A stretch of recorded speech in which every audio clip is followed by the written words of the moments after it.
wind of change took through the streets of Lisbon.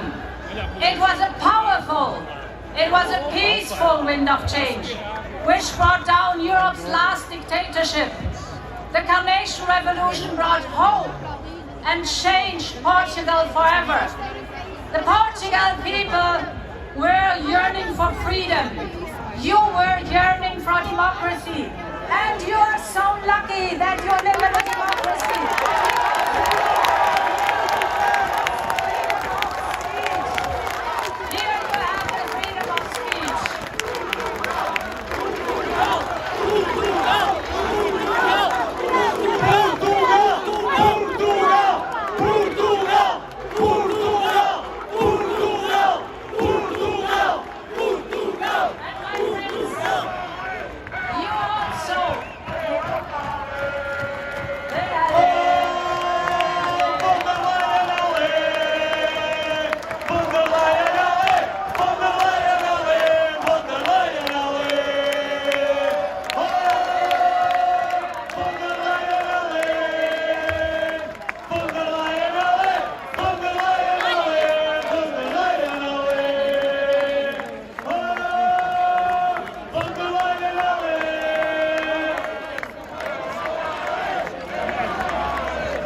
You made sure that Portugal stayed the course of democracy. You made sure that Portugal welcomed freedom. And you made sure that Portugal found peace. This is thanks to the Portuguese people, thanks to PSD, and you can be very proud of it.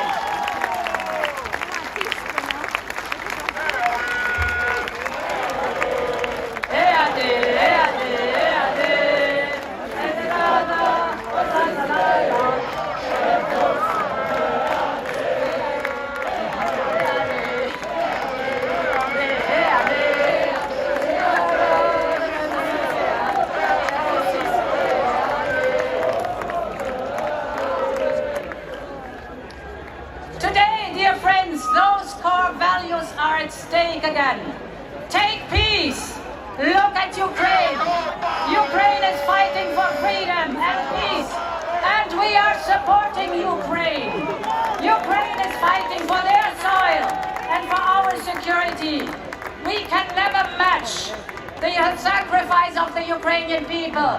You can be so happy that you're here in free Porto and not in Moscow.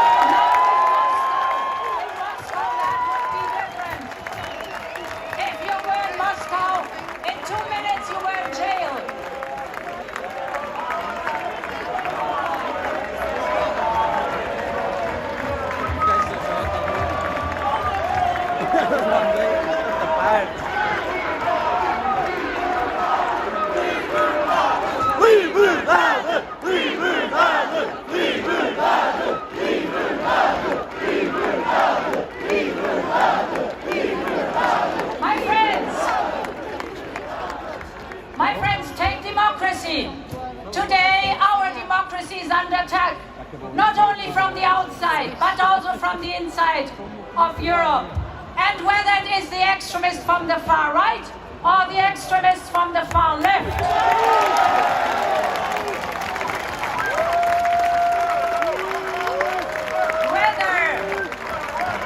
Whether this is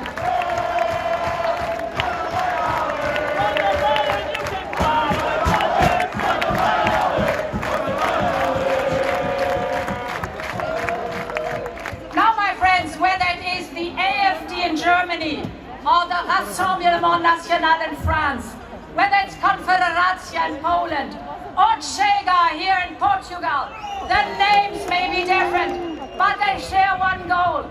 They despise our values. They want to weaken our Europe. But we, PSD, CDS and EPP, will never let that happen. Never will we let that happen.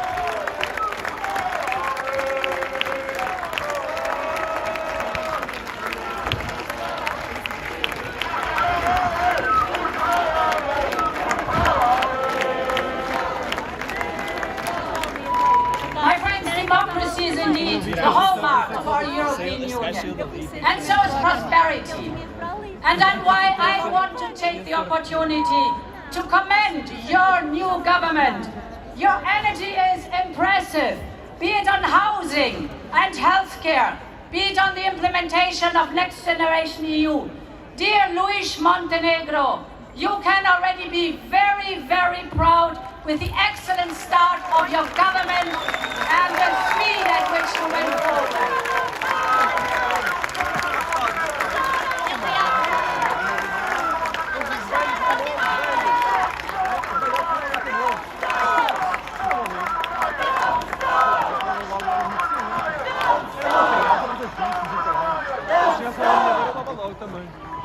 Dear friends,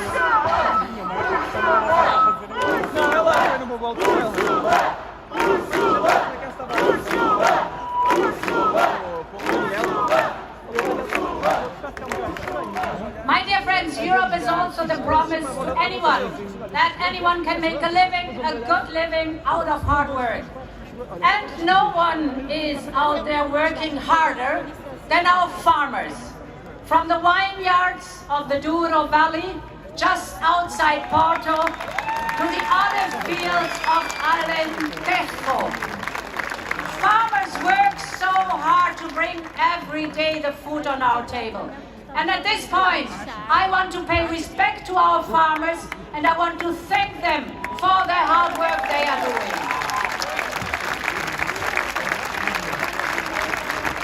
I have spoken to many of them during my campaign all over Europe.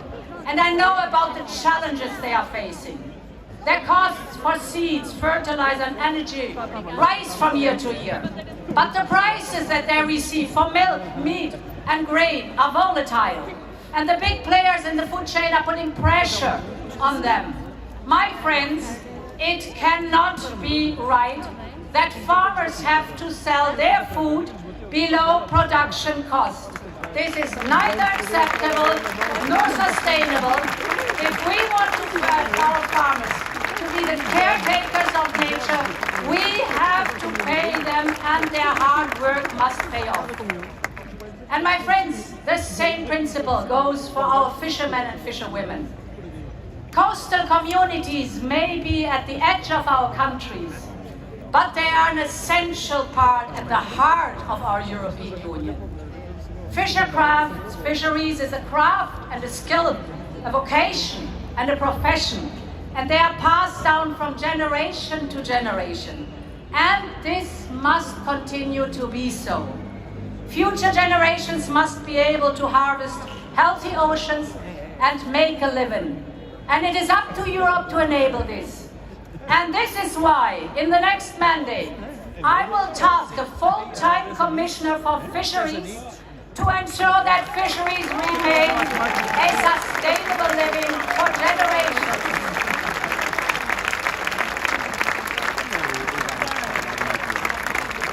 And my friends, Europe is also a promise that anyone can make a good living out of talent. No one has more talent than our small and medium-sized business. There are over 1 million of them here in Portugal. We must make life easier for them. We need to trust them. This means simpler procedure, faster decision, less bureaucracy. And this is why I want to abolish 25% of all reporting obligations for companies at the European level. Get rid of that. Less bureaucracy. Let them do their work. And my friends, the same goes for European funds. The EU budget is a fantastic source for support for businesses. But during my campaign, small business owners have told me how difficult it can be for them to access the funding. This is something I want to work on in my second mandate. And I know that you are also looking into this. So let's make sure that our companies can focus on what they are really good at. This is innovation and create good jobs for the Portuguese people.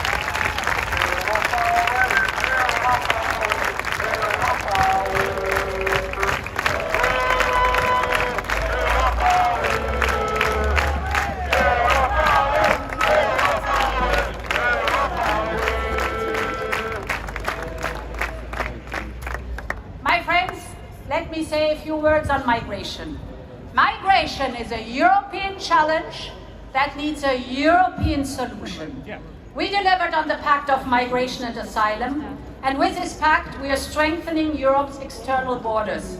We're ensuring faster and simpler procedures. But that alone is not enough. Smugglers and traffickers are making billions. They lie to the migrants, they rob them, they put them on the unworthy rubber boats. It is high time that we take tougher action against the organized crime of the smugglers and the traffickers. And my friends, we have fulfilled our international obligations in the past. We do it today, and we will do it tomorrow. But it is us, the Europeans, who decide who comes to the European Union and under what circumstances, and not the smugglers and traffickers. So my friends, these 5 years, the 5 last years have been incredibly challenging. But we have learned one thing. If we stand together, if we are united, we can move mountains. Think of the pandemic. Nobody expected Europe to be able to provide vaccines. We did it together. Nobody expected us to create an 800 billion recovery fund, Next Generation EU. Together, we did it. Nobody expected us to withstand Putin's blackmail and to overcome a massive energy crisis. Together, we did it. So, dear friends, let's show the power of unity, the power to build a solid majority for a strong Europe. 2 more days until elections. 2 more days to get the vote out. A victory for Europe. That's what we're going to see in 2 days, my friends. Let's stand up for prosperity. Let's stand up for security. Let's stand up for democracy. Let's stand up for